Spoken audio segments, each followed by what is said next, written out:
each other. Let's not get excited. Like Noop says, for us, we are not going to be part of this thing of yours, iPod. But if you are not part of iPod, how shall we know when you are hungry? But I'm suffering from hunger. The man in the kitchen does not know you are hungry. How does he feed you? What you do is come to iPod, grab the ladle, and say, don't serve this one, you also give me. When you've given me soup without bread, I say, I also want bread. How come you are giving the meat and chicken? Say, treat us fairly. But if you are outside, nobody will listen to you. And this goes for all episodes in political struggle, including the struggle with Besigye. That Besigye should be tried in a court, condemned or absorbed, is a right. It's a right. So why not you? The department falls under you. DPP is under Chiwanuka. Yeah. Honestly, keeping a man in jail for 8 months, and you say he's guilty. You've not told us what it is. Tell us. Yes, I know he could be guilty as hell. But for as long as we don't know what he has done or not done, for us as laymen, in the court of public opinion, he's innocent. In the court of public opinion, he's innocent until you present him before us and you tell us what he has done. And all the others. No citizen should be incarcerated without fair trial. I've told you this. You may hate me, you may like it. That's up to you. Far as I'm concerned, nothing lost, nothing gained. Bye-bye.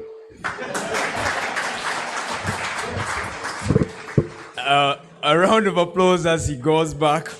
Thank you so much. And a standing ovation from the family. Thank you so much for the very, very intriguing and insightful discussion and triggering the mind for the message that has been sent by the Cabinet Minister, General Kahindo Otafiire. And the key to it, I want to believe, has really been reconciliation. Reconciliation and lending a listening ear. We are all, of course, at different wavelengths, the government from one side, opposition from the other, but the Ugandan Law Society is a civil society organization that is meant to bridge the gap between the two factions. Ladies and gentlemen, a round of applause for Afande. Thank you so much.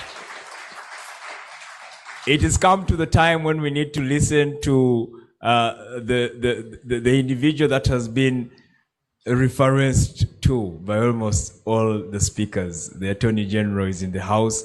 I must repeat, he is in representation of His Excellency, the President of the Republic of Uganda. And myself, in my individual capacity, I don't have the capacity to invite him. We would like to extend a request to the Honorable Minister, the Cabinet Minister, to take the honor to invite the Attorney General to the podium.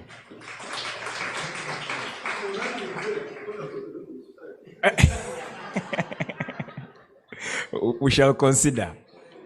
We shall consider, sir. I want my instruction fees. The Vice President has had, and the President as well. And I want them up front. You know, one of my sons is a lawyer and he has specialized in criminal law. So he was telling his brother, he said, no, when somebody comes to you and says he has committed a crime and is being charged, he said, ask first question you ask him, did you do it? If he says he didn't do it, tell him, look for another lawyer. If he says he did it, you say, yes, I'll represent you. Say, do you know why? Say, yeah. You say instruction fees and upfront. Because when you're looked up, I will not chase you. So you give me my money upfront because as a lawyer, when we go to court, I don't know whether we'll win or lose. So yeah, Honorable Chiriowa Chiwanuka, representing His Excellency the President, this is my singular honor to invite you to come and address us. I thank you.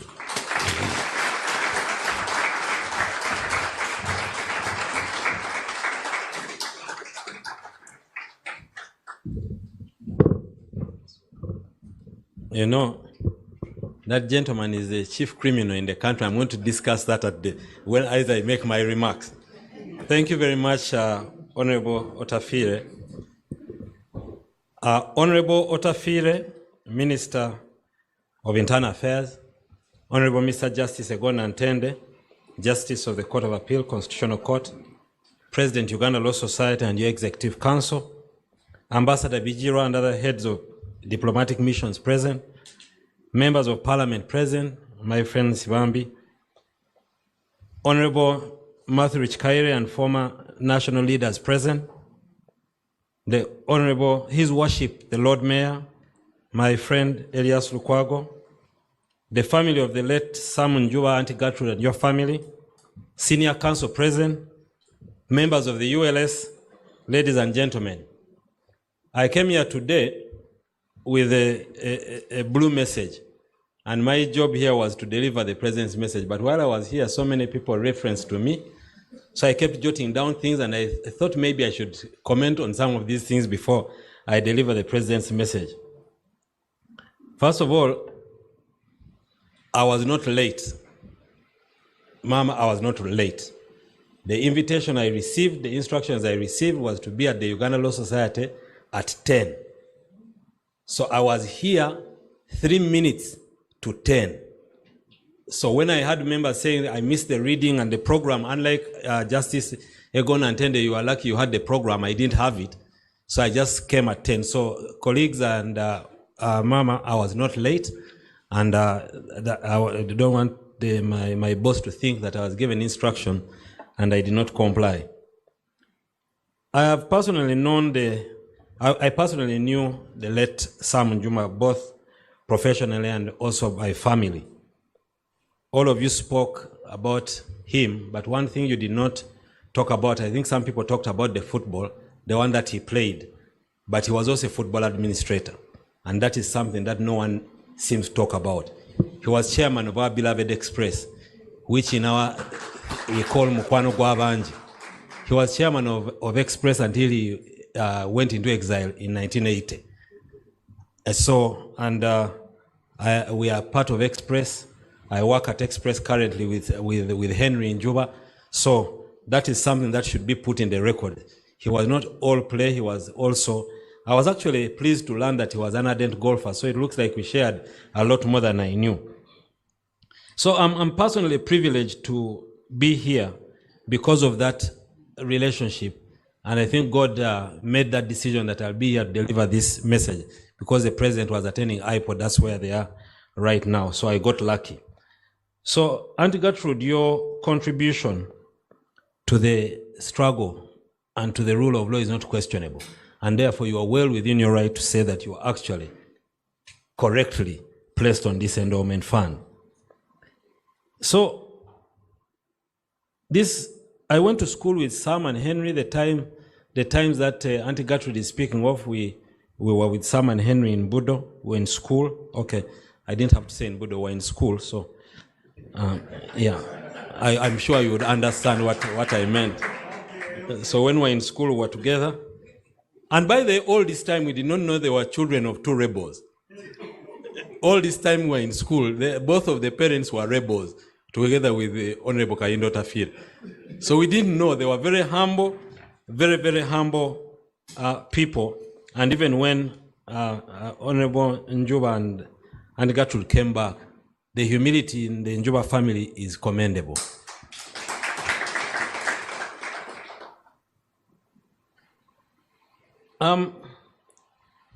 Auntie Gertrude, about golf, don't worry. Many wives of golfers have similar feelings like yours. In the golfing planet, we call them golf widows. Because when the husband starts playing golf, they tend to disappear for long hours. But that is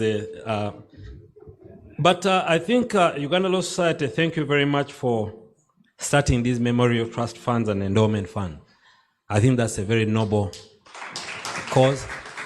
And we will definitely support you in this cause. About Ben Chiwanuka, I will be there myself tomorrow because, as you remember, I was fired from the Law Society. So I do not quite subscribe to the instructions of the President of Law Society. So I'll be at the Ben Chiwanuka a memorial lecture because I was fired. So really. So if you find me there, don't say that I defied the president. I was fired already. So Justice Egona Ntende, your comments I would love to get your written paper and read it. And there's some interesting things. I don't agree with many, but there are some interesting points there. And probably we'll have a conversation someday on how to balance Article 1 with civil society action. Because that is, I think, something that we need. But I think you raise interesting points. What is my role in the return of the president of Law Society? I don't know what my role was in his departure, so I don't know what my role will be in his return. But that matter is being raised here. But I have tried to steer very clear of this business of R&B and the fight. So I concentrate on what I am doing. So unless you really think I have some role I could play, I'd rather stay in my small corner where I was and not really disturb the radical new bar, so that I stay there and I stay here and I do my work. But I'm happy to participate in any way you think I can help. But Honorable Nsibambi, as members of parliament, these things that you raise here on the podium, we should actually actively work on the powers that are given to us in the Constitution to address them. I do not subscribe to the school of thought where I see something wrong and I have the authority to do something about it, and I'm not doing anything about it. So we can actually work with private members' bills. All these things you're talking about can be addressed that way. Maybe I'm not a politician enough to understand that this may be an opportunity to raise these issues, but we have a correct forum. Like, for example, enforcement of court orders. It's a matter that has been in our space as lawyers for a long time. The question is, how do you balance the two interests when a court order is misused and when a court order is being properly done? So I think what we need to find is, what is the middle ground? For example, in land, you'll find people misusing court orders and evicting people. Now, those people have to be protected. So it's a neat balance that we need to sit down and talk about. And fortunately, all of us are talking about the issue of dialogue. What is it that we are not doing right, which we can correct? How can I correct it? So when they tell me that they are misusing court orders, like General Otafiire said, yes, we know that the process is laborious. What do you think we can do to make it better? That is how you can help us in the executive to get our issues correct. Honorable Bijura, you have noted your comments, and we thank you very much for your contribution to the motherland. Lord Mayor, I think I've answered your major question. The other issues you've sent to me directly, what is the role in the return of the president? You can guide me. We were in class for the 4 years together. We studied under the same lectures, same lecturers. We know the same law. If you know a section that I can use as Attorney General, please share with me, and I'll be happy to use it. So the other issues that have been raised are correct. We really do not want to go back to where we were. I think Honorable Otafiire summarized what our thinking is. None of us Ugandans want to go back to where they found us. So we need to work together to get to where we want to get. Of course, Honorable Otafiire, like I told you, is the chief criminal.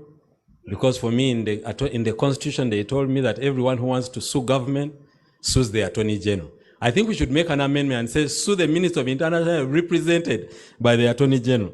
So all the offenses are committed there, and then they bring them to me to defend. So when people are disappeared, I normally write to the Minister of Internal Affairs and say, Minister of Internal Affairs, can you investigate and tell us where this person is? Then he comes back and tells me, I don't know where he is. So I go to court, and I say, I don't know where he is. Then he comes here and says, you are responsible for it. General Otafiire, we have to discuss this matter. I'm going to now start making our communications unprivileged. It's going to become public. So, but really, honestly, like Honorable Otafiire said, no one wants that, and we try as much as possible to get the answers.